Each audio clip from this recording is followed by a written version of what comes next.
Okay, so I figured while I have time, early this morning, I I'm going to um, record some.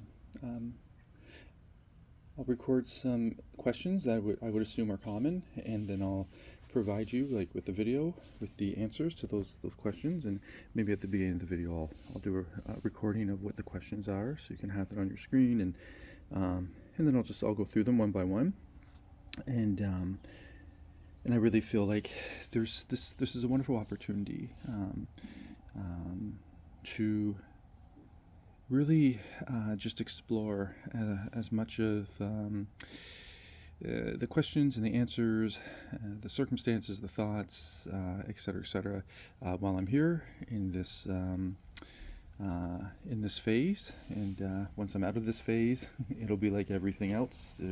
You move on to the next, and you forget about the old. And yeah, so as much the more we can learn in this moment, the better. And mm, just drinking some tea here. Another thing is, I was thinking, I also want to talk candidly about abuse, and I don't think we can talk about it enough. I don't think there's enough discussions that constructive and thoughtful and accurate discussions that take place, and especially if it's like this right now could be like a real life in the moment case study. And I know in the past I've used the term vivisection. I really like that term.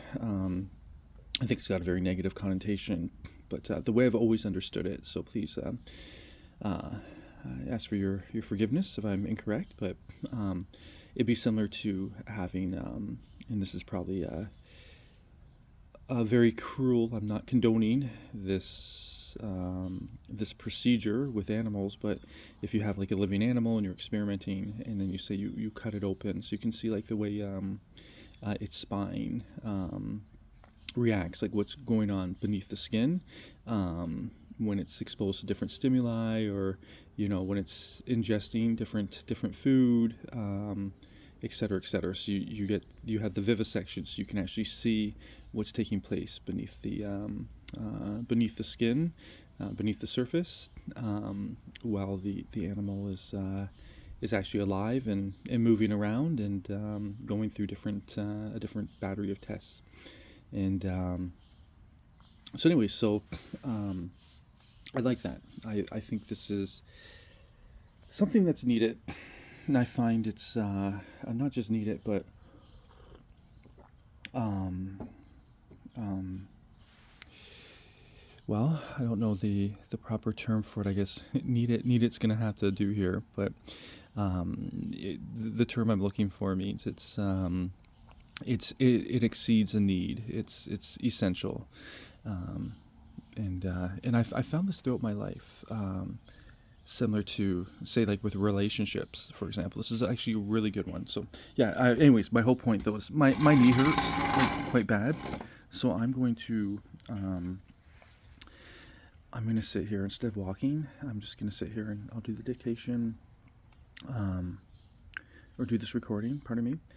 And I'm just going to talk candidly to begin with, and then I'll sit down. I'll write the thoughts out, so the questions, and then I have to make some phone calls and investigate a few things, and then when I have free time, then I'll come back and I'll provide the answers to those questions, and yeah, and then I'll upload this. I'll ensure that these videos get uploaded immediately, so there's no way they get overlooked or they get lost in the shuffle or accidentally deleted.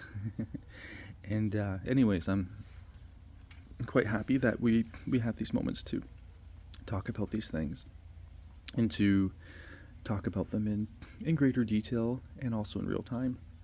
But to add upon what I was saying is, I remember like with relationships, oh goodness, how we're say like in high school, and then we can say in college as well, but around that area when young men and women begin they begin dating, um, and then what happens with dating is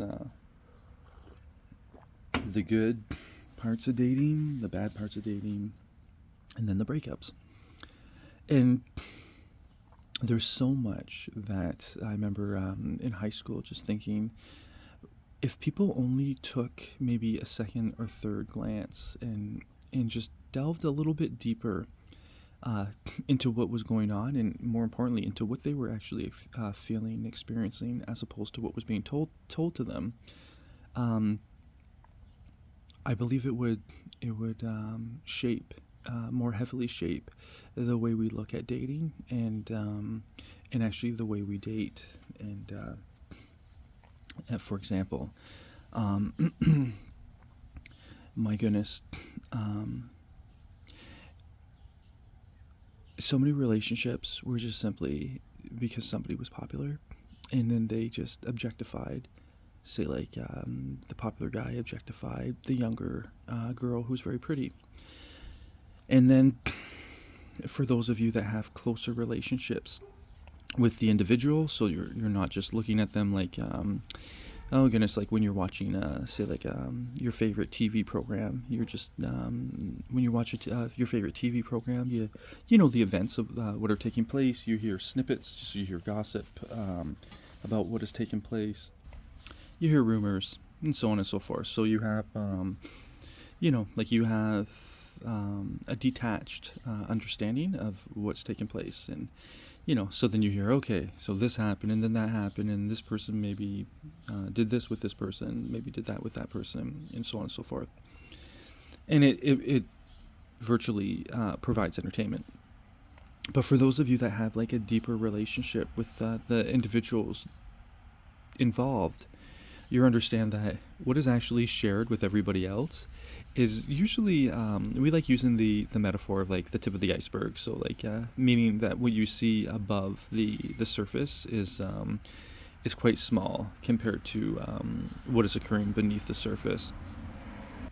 And then you hear such things as, and I'm just picking a random example, and I don't mean this to exemplify, like, especially it's gonna, anyways, or say like the older guy dating the younger girl, and then the younger girl's very infatuated with the older guy, but also she might not say this directly, and she might not say this, these words might not come out of her mouth, but if you actually pay attention to what she's saying and pay attention to her, everything about her when she's talking, and the way she acts around this man or this young guy and his friends, she might be much more impressionable than you could ever imagine, than she'd ever admit.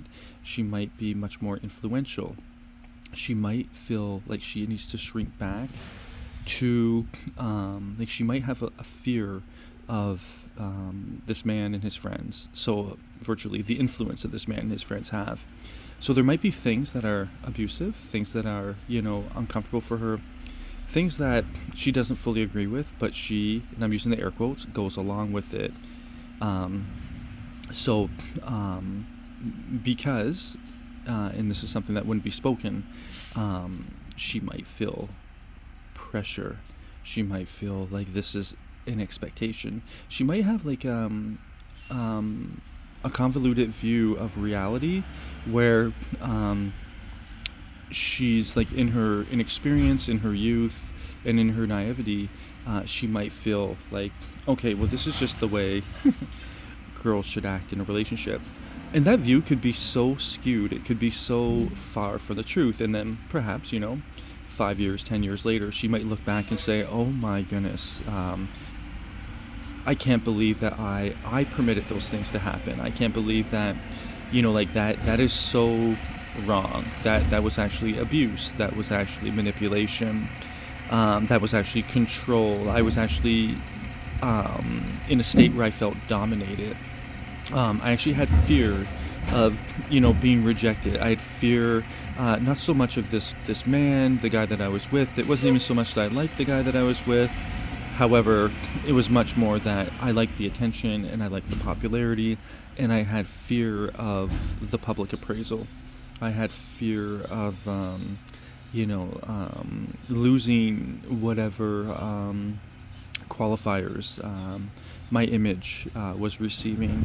So just on that, like that very brief and that very specific example, you can see that many things aren't as they appear. So, in many times, people are unable to properly address issues or circumstances because they're not at a state of maturation at that moment, and because they're not at a state of maturation at that moment,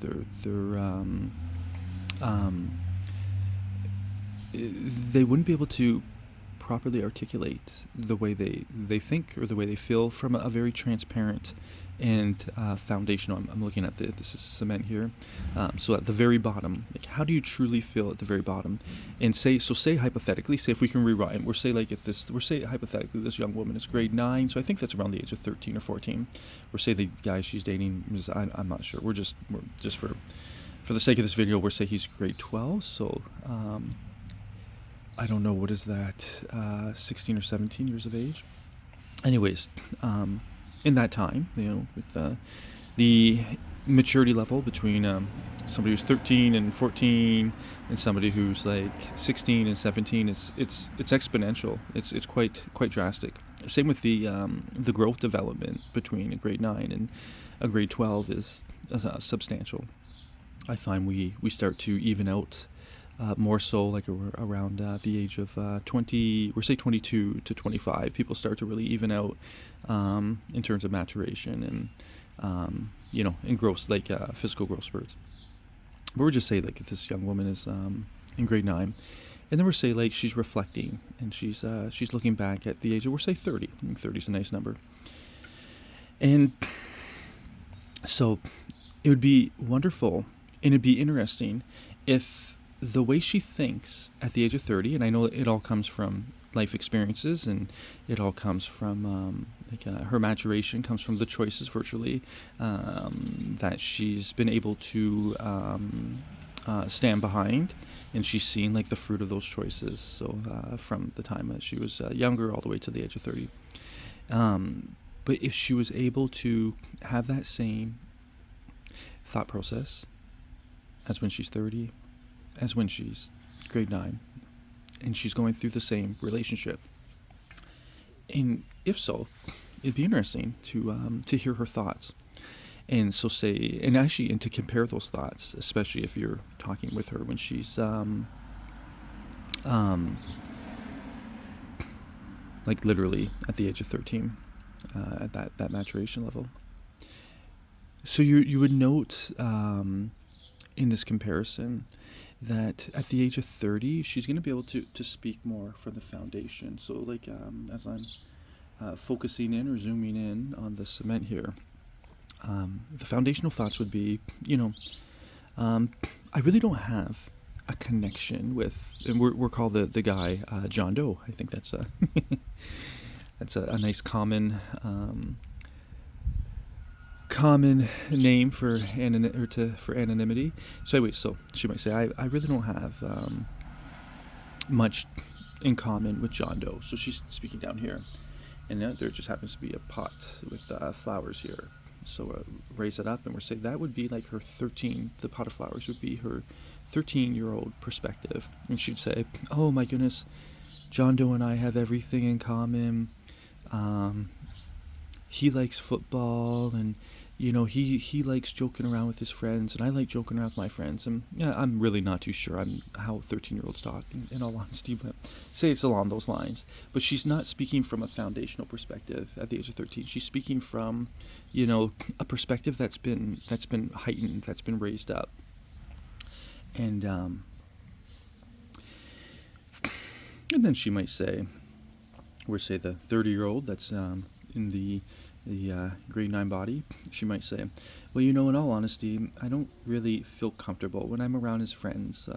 I find like certain of his friends, they act like they're really nice, like they veil like really cruel words, or they veil dominating words, or the one guy, for instance, he might act like he's very nice, but I find him to be like flirty in a veiled way.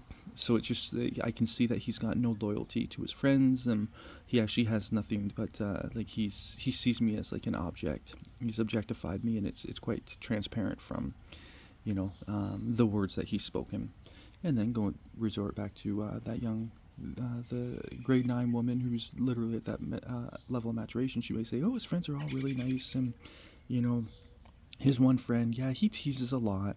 Yeah, he can be a little silly. Yeah, I noticed he touched my lower back the one time, but it's all in good fun. Like he's real, just a really good guy."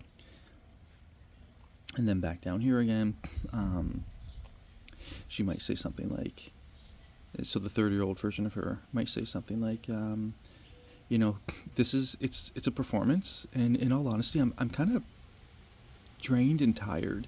Um, I really want to get to know these folks, but I find they play a performance. I find they talk over and over. They talk incessantly about the same things over and over again. They quote movie quotes constantly. They talk about the same jokes and they all laugh, but it seems like they're all like there's a hierarchy, and it's like an ordered hierarchy, and some of them seem to have more power and more influence than others, and the ones that have less, they always seem to be rallying to, for that next position.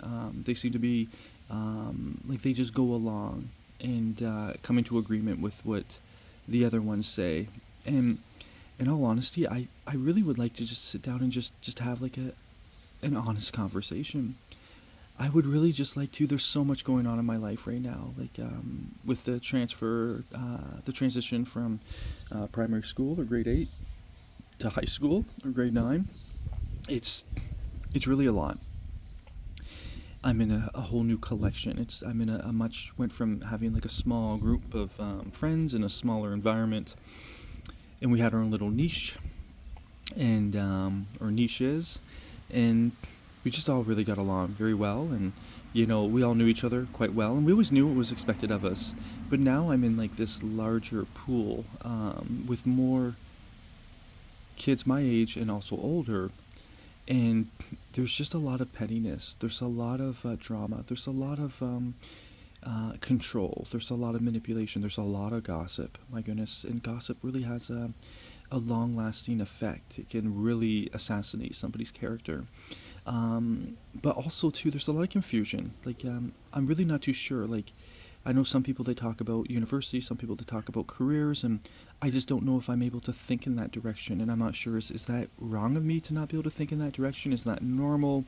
Is this something that others are able to think in that direction? But in all honesty, I would love to have just conversations where we're just completely honest, and we're sorting things out.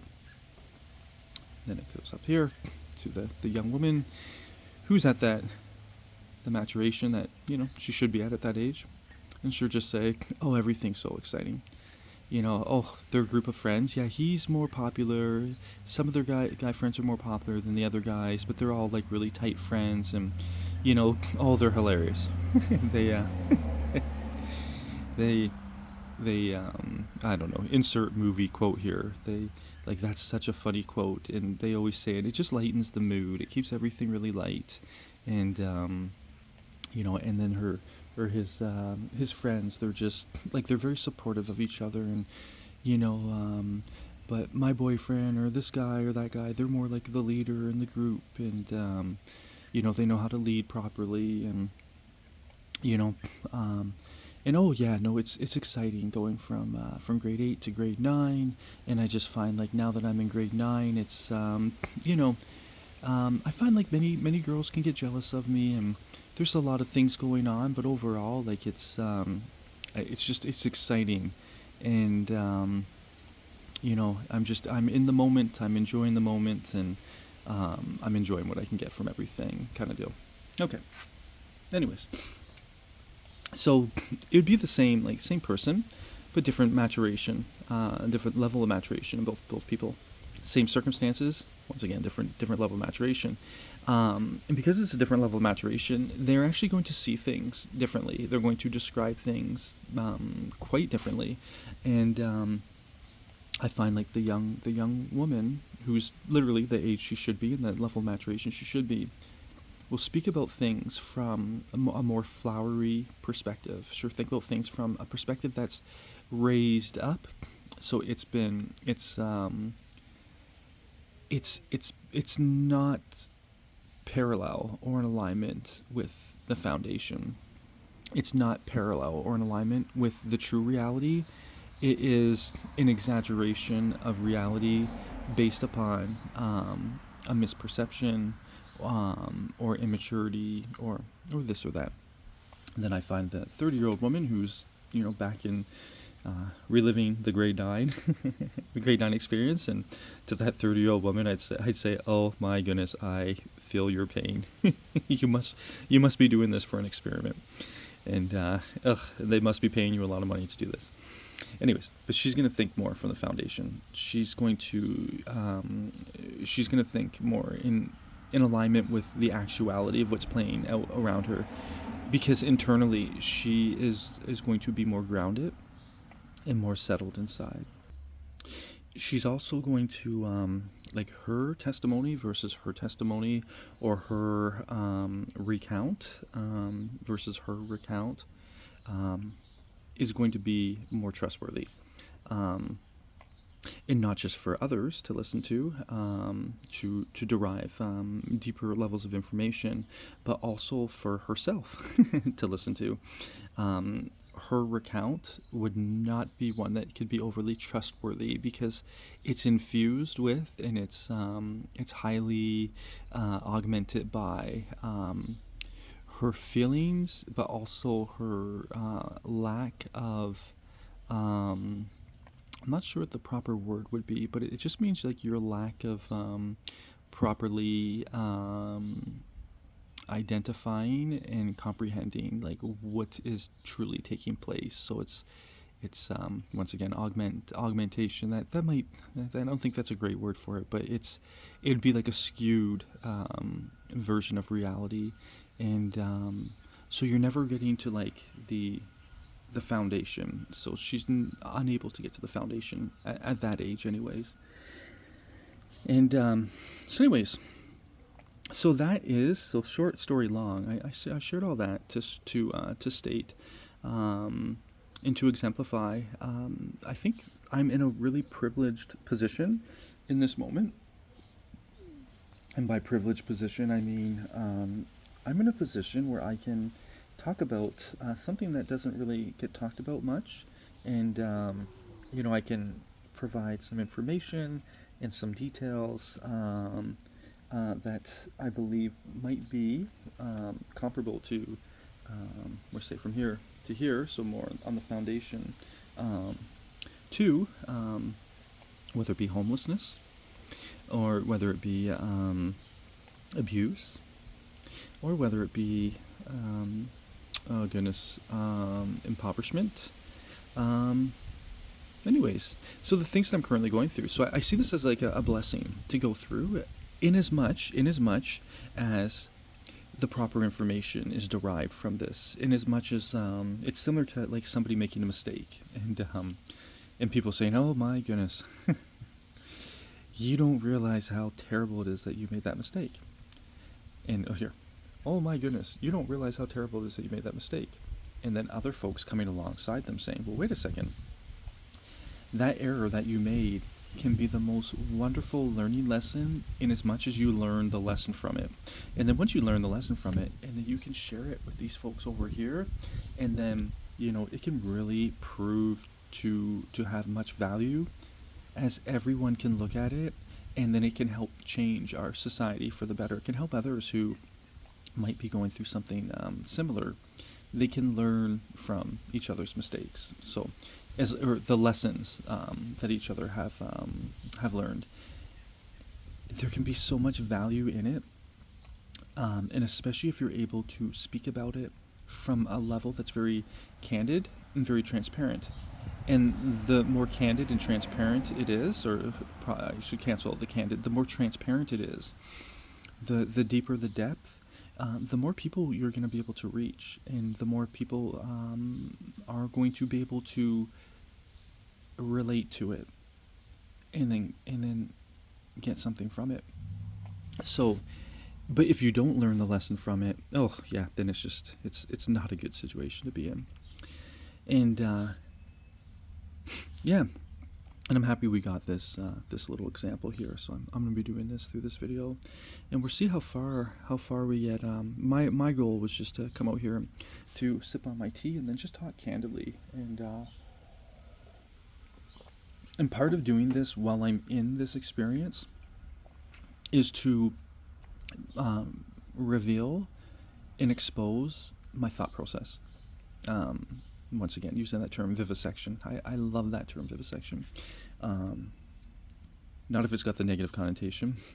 I love that term vivisection if it's got the positive connotation, meaning you're learning real time as you're going through something in the with the distinct purpose to help others to better understand the interworkings, especially when it comes to the thought process of somebody going through, these circumstances, to help others.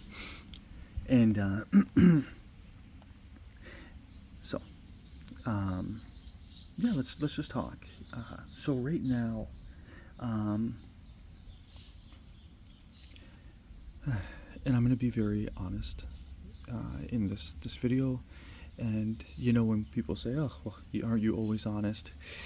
Well, there is a level of honesty that makes the person extremely vulnerable. There's a level of honesty that is close to like the foundation, but it's not offensive because it's not foundational.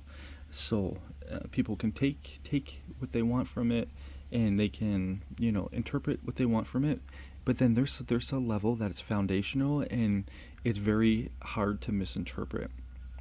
And it's kind of like stating like a cold hard fact. And I find that's the level of transparency that many unfortunately can get very offended from, because it doesn't always align with the level that they've been able to get to. And once again, I understand that some people are working from here. So the level that they're going to get to, so down there, it's impossible because their platform is up higher. They're just not able to get there at this moment. And then there's others that are at deeper and deeper and deeper levels, and some that are at the foundation. I like to speak from the foundation. So, the first thing is, when I received Jesus in 2014, one of the main issues that I noted was many were deceived. I was deceived formerly too. So when I received him, it was like I received the Spirit of Truth. And by the Spirit of Truth, I remember like within a moment thinking completely different. And we're stopped and we're talking about that. And we're talking exhaustively about these as much as possible. And this is why I'm thankful that we have this time right now. A lot of times there's things that need to be said, but there's not enough time to say them. And that's tragic. But anyways, and then the new heart. So this is, and I'll add the scriptural reference in the comment section. But it's exactly as it's recorded in the Holy Scriptures. So it was instant. Okay. So instantly, I just thought different. Before that, and so it probably would make sense for me to describe why, how I got there. How I got there was I was working a job, and this would be at one of the, I always had jobs at like the corporations that were most desired. So I've always had like this strange favor. And the thing is I've just always been very, very honest. And when you're very, very honest, people can really, really like that that virtue and that attribute in you, in as much as it benefits them. So that's some people. Other people love that virtue and that attribute regardless of whether it benefits them or not. So it's wise to be able to discern and to have an understanding that similar to like somebody who's very honest about like their feelings and their thoughts, that can be novel to some people, and they're like, oh, I've never had that, oh, I like being around that. until they ask you a question, and then you're honest with your feeling, your thoughts towards and it's highly differentiated from their what they expect it to hear, the response they expect it, and then they can get really offended. So the truth, it can be extremely offensive. And so anyways, so I was working at this at a corporation, and my goodness, I was being picked on quite a bit.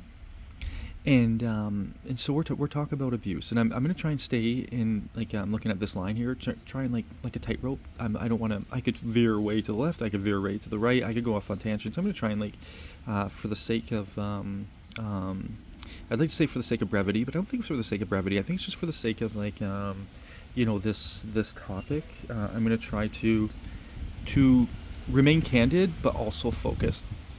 So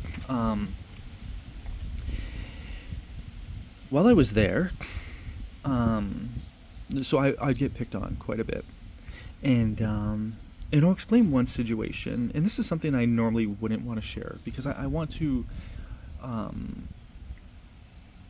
hold other people's the things that they're going through. I want to keep those sensitive. My goodness, God knows I've dealt with so many things in my life, and oh goodness, I used to be so ashamed of so many things that I've done. I had done, especially prior to Jesus. Post Jesus, I'm really not ashamed of anything that I've done, in all honesty. And I remember one gentleman.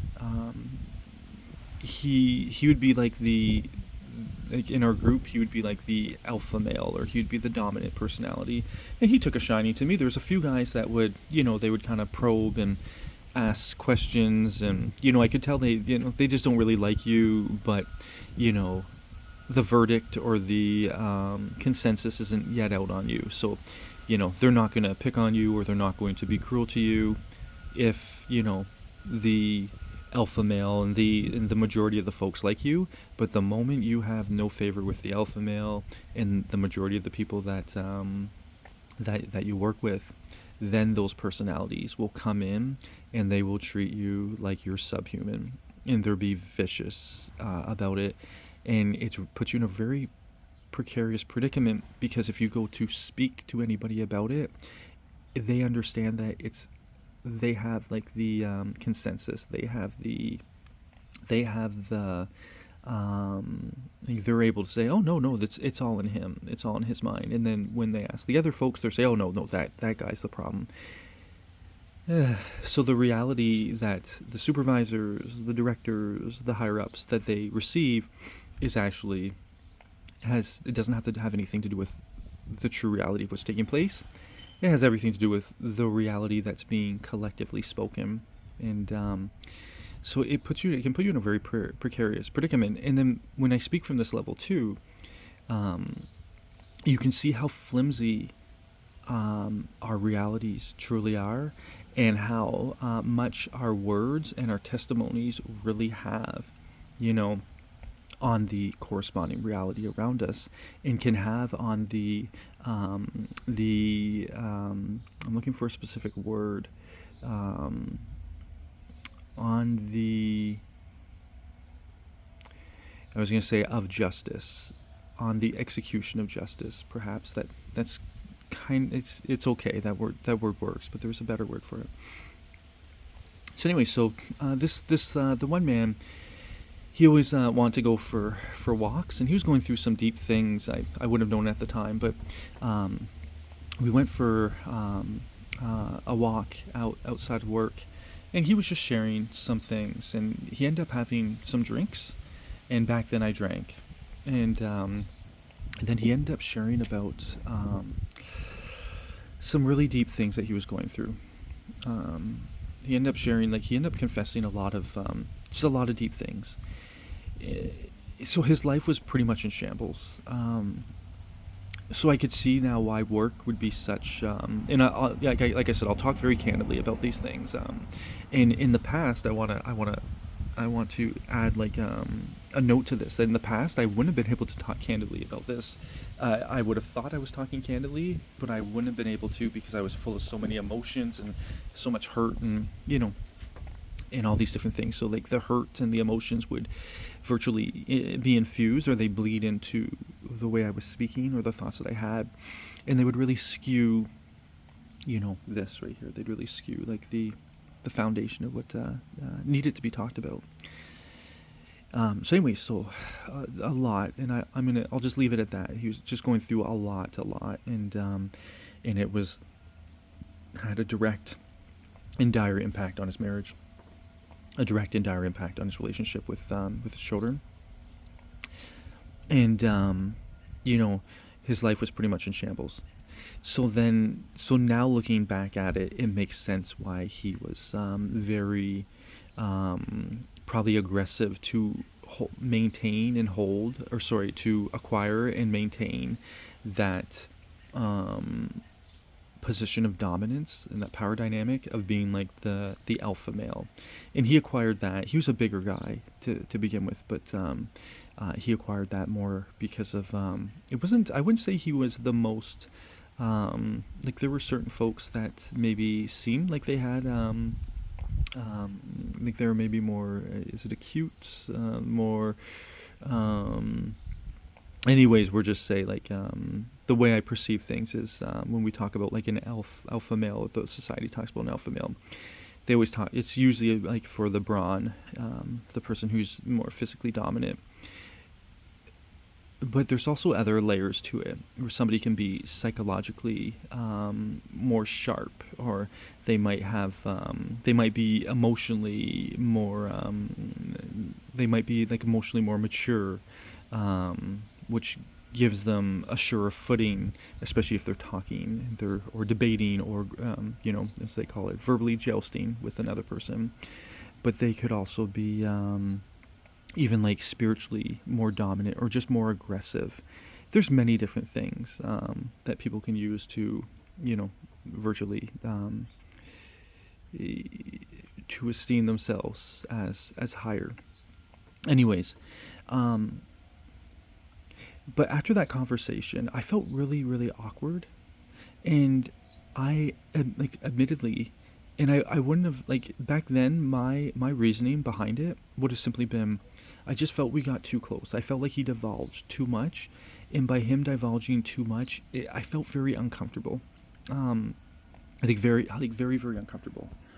And my way of dealing with that was to retreat, and because instead of understanding boundaries, instead of having spiritual discernment, instead of all these different things, it was okay. I'm somebody divulged too much information to me, and I want to kind of fade away from that. I don't want it to progress in that direction. And so then I just became more, virtually I would have become more avoidant. And I didn't realize I was being avoidant at the time. I would have just called it just as feeling awkward. So then all of a sudden he noted that our relationship changed after that. And then he started getting very like snippy towards me. And then he started making comments like, oh, so-and-so thinks he's better than everybody else. And then the tide turned. And that's when the moment he started like getting aggressive towards me, I noticed that I was then being excluded from different social outings, from different conversations, from this and that. But then all the other ones that I was talking about, that they're very easy to discern, at least for me anyways, when I meet them, that they're kind of like wolves that are just waiting for the alpha wolf to give permission to go and attack. Then they started like attacking, and oh goodness, it was terrible. Oh my. And by attacking, I mean people will, you're in that role. We're all there to leverage from each other. We're all there to work as a team. But it's really easy for people to, like, for you to ask for, oh, can I get assistance with this? And then people to normally they would say, oh, of course, here. What do you need? Okay, this is where I got this. Or, like you work together as a team. For people to then say, if you say the same thing, oh, can I get assistance with this? Then somebody just look at you and then turn around. And you say, oh, like, are you free to help me with this? Or should I go to somebody else? And then them say, you should learn to do your job on your own. Not because you're not doing your job on your own, not because there's any merit to what they're saying, but because that's like they're able to weaponize their words to let you know, yeah, you're not in our good graces anymore. So we're going to treat you as a pariah. And so anyway, so it got really bad, very, very bad. In my way of standing up for myself at that time, and I usually don't share this since I've received Jesus. I let the past be the past, and He's given me a new heart and a new mind and a new life. Was always to, you know, to say, hey, I need help. Hey, like, can we talk about this? Hey, this and that. And sorry, no, let me talk more clear. I might say those in my words. In my heart, it was always, I'm going to viciously attack this guy. This guy keeps picking on me. I'm going to choke him unconscious. I had very, very violent thoughts. And I was always involved in jiu-jitsu and in kickboxing and, in like freestyle wrestling. Like I trained all the time. And also at the gym, I was always like, when I was lifting weights, there was always with the intent to be able to physically dominate folks that were bigger than me and to increase my endurance. So if I was grappling with somebody, and bring them into a war of attrition, and the moment they start to weaken and tire, then I would say, okay, it's now the rubber's going to meet the road, and the things that you perceived, that you could do were just your imagination. They're figments of your imagination. Anyways, so that was my mind frame. But I would also try to, smooth things out. Long story short, him and I got in an altercation. And then when we got in an altercation, he tried to physically dominate me. And then I stood up to him. And then he, I remember, seeing a man crumble into himself. Where it was like he'd gotten so used to dominating people and physically trying to dominate them. And then people just backing up and backing off. And then the moment he actually got into, it went past that threshold where the other person wasn't going to back down, I noticed he was unprepared, and he's actually very weak. He's like maybe 6'3" or something like that. He's a very tall guy and kind of seemed heftier, but he has no muscle to him. But he's also not a trained fighter. So when you're training for say like a wrestler, yeah, balance is everything. Knowing where your weight is, knowing how to plant your weight properly on your feet, knowing how to.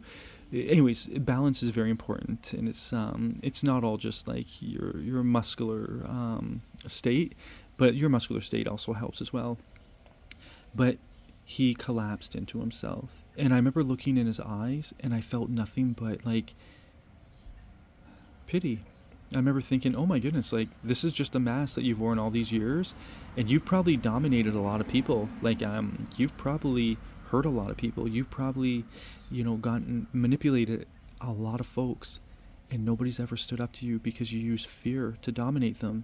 Now somebody's called your bluff, and you have nothing. You literally have absolutely nothing. And the worst thing about it was he played the role of a victim. He made everything seem like, I don't know how this happened. I really like this guy. I would never want to have anything to do aggressively with this guy. Look how he's built. He's built strong. He's built like a wrestler. He's built like this. He's built like that. I would never he became a victim. And for each and every one of you that's experienced this, it does something in your mind where you think, oh my goodness, is this life? Are these real people?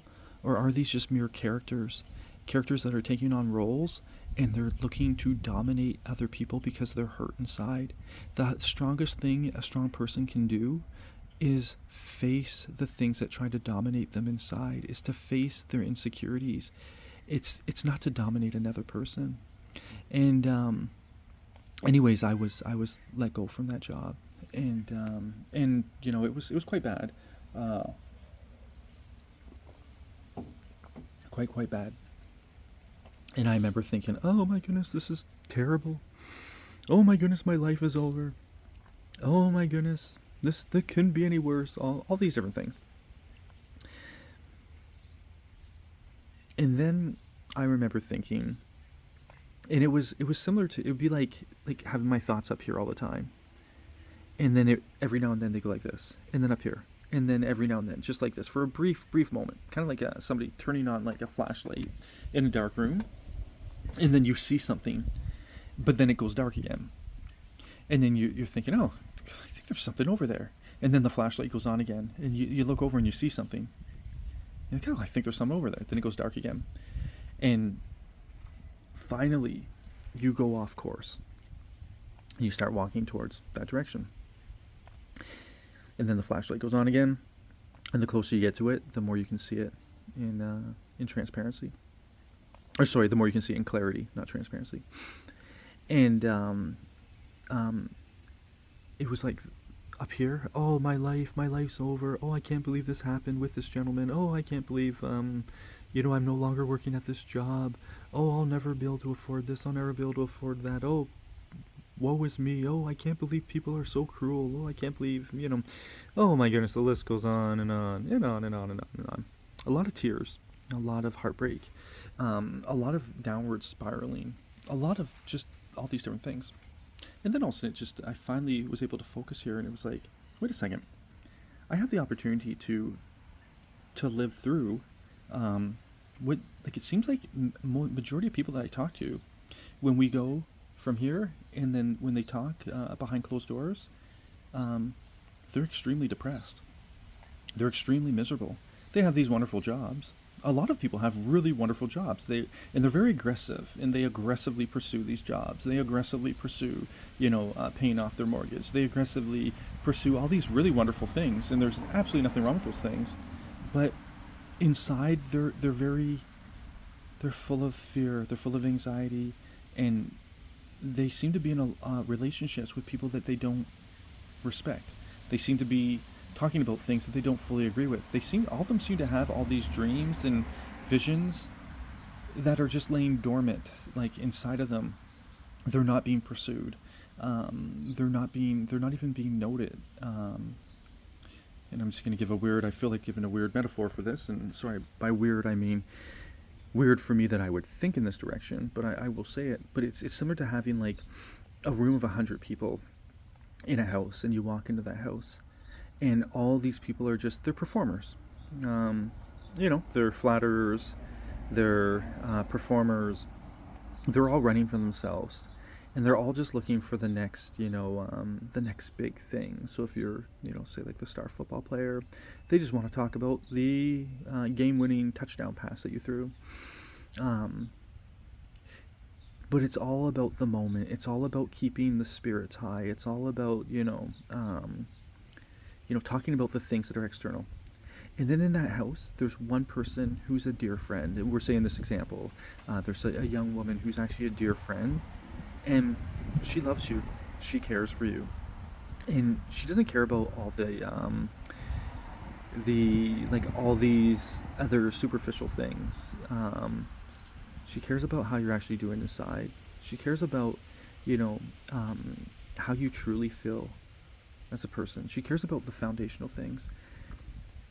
She's able to sit in just comfortable silence with you, and you never feel alone. In her presence, you never feel alone. You always feel respected. You always feel heard, and you're able to just be yourself, and to enjoy being yourself with somebody else who's just being themselves.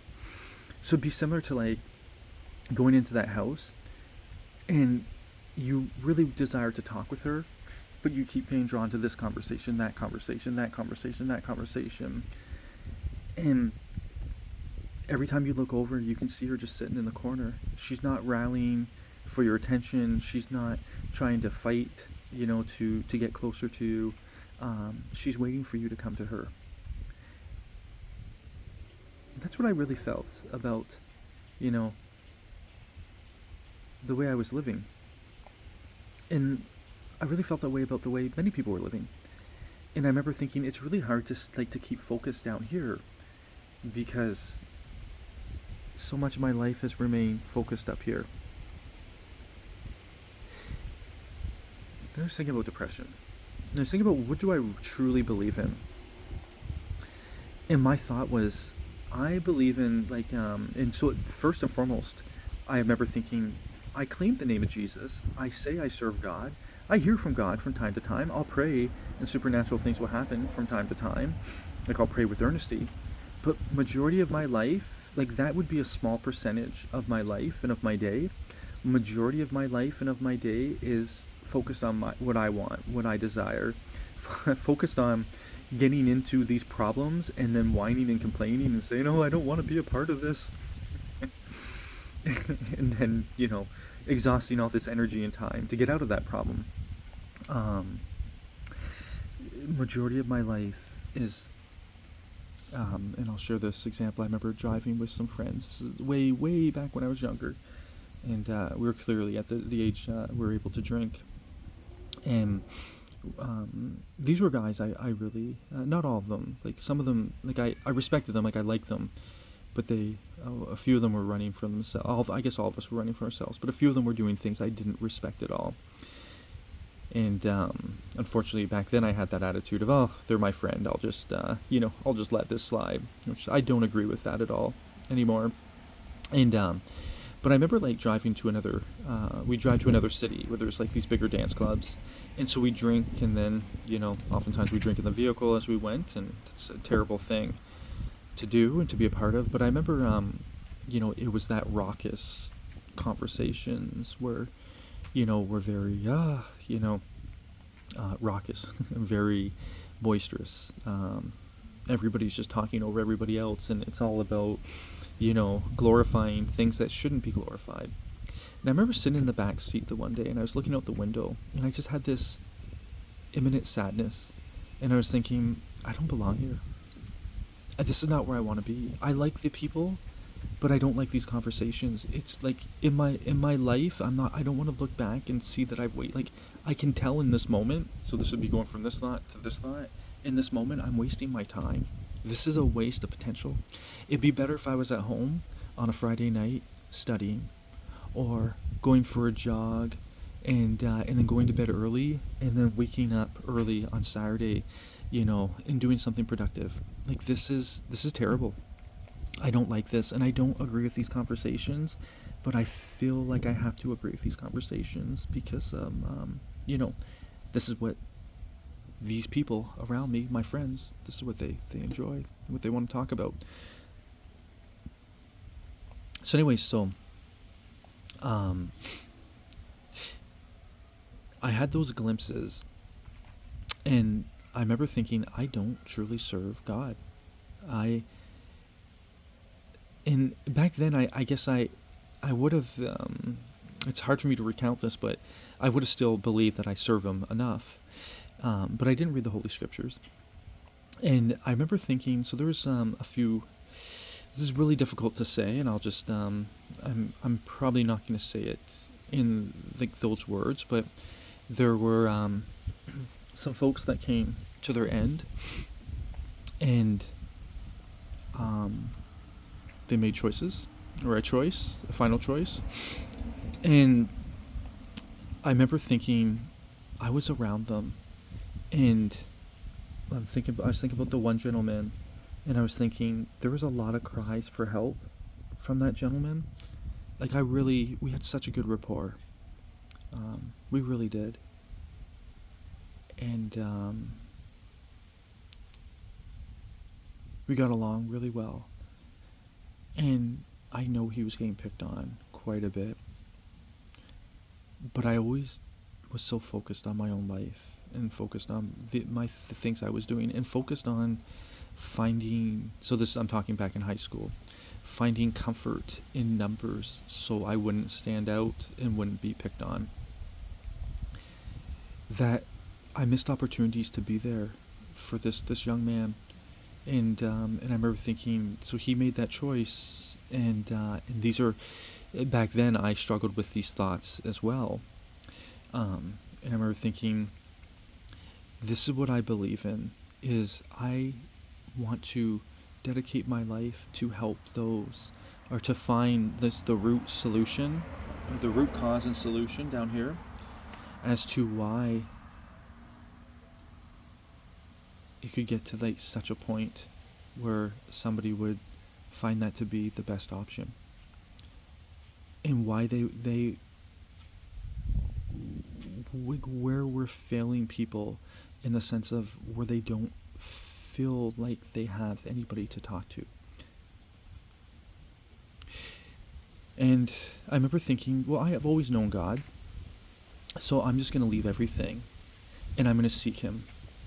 And so I was going to seek my purpose, and I was going to leave everything and seek God, and then ask God for what He says about all this. And and then all of a sudden, in my mind, everything. Oh, sorry. Then so I don't know if I said this backwards, but so I end up seeking God, and then like to actually have like to get like to learn from Him, and then I ended up experiencing Jesus, and then experiencing God, in like walking step in step in the Spirit. Like that's when my mind shifted. So it's the moment I received Jesus, everything shifted, and that's when my thoughts changed. And that's when I went from, oh, poor me, oh, goodness, this is the worst day of my life. Oh, goodness, everything's terrible. Oh, my goodness, like, everybody's going to hate me. Oh, my goodness, I'm blacklisted from every job out there. Oh, my goodness, like, my confidence is shot. Oh, my goodness, my faith in humanity is completely, it's never been bleaker. Oh, my goodness, I have no hope. Oh, my goodness, like, my self-worth went with that job. All these different things. To, oh, my goodness, I am alive.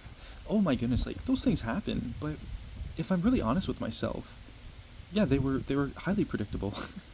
If I'm really honest with myself, none of the folks that I was around, like I allowed myself to get close to them, and but they all seemed to have that character, and it was a charade, and that's part of it.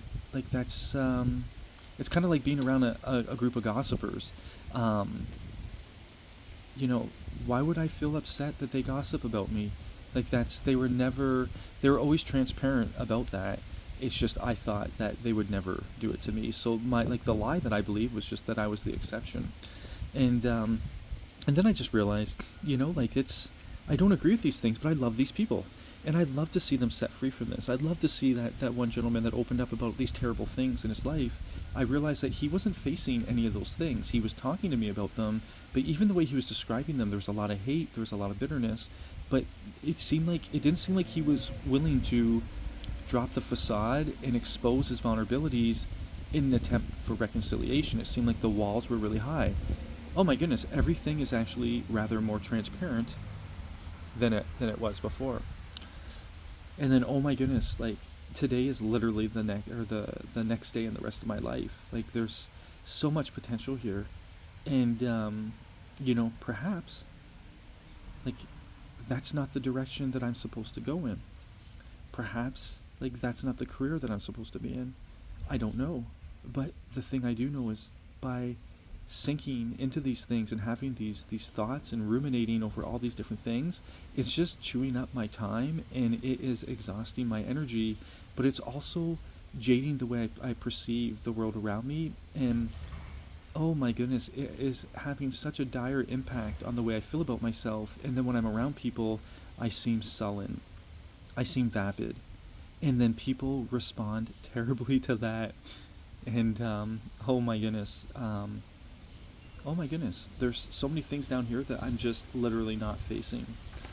And anyways, so, and I was thinking, like, what I truly believe in when I read, when Jesus says, do unto others as you want done unto you, is if, like, I'm out there, lost, and, struggling through these terrible things, I would want somebody to, to go to God and ask the Lord what is taking place with this, and then to pray for me, and to help me in any way they can, like to have their focus on me other than just on themselves.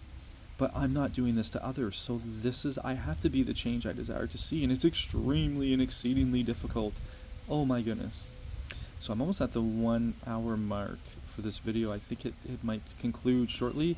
I'll do a part 2 or part 3. We're talk, as long as I have other things that priorities I need to get to today, but there's I have time right now to continue with this. So, and I'm really excited. Thank you for being here with me.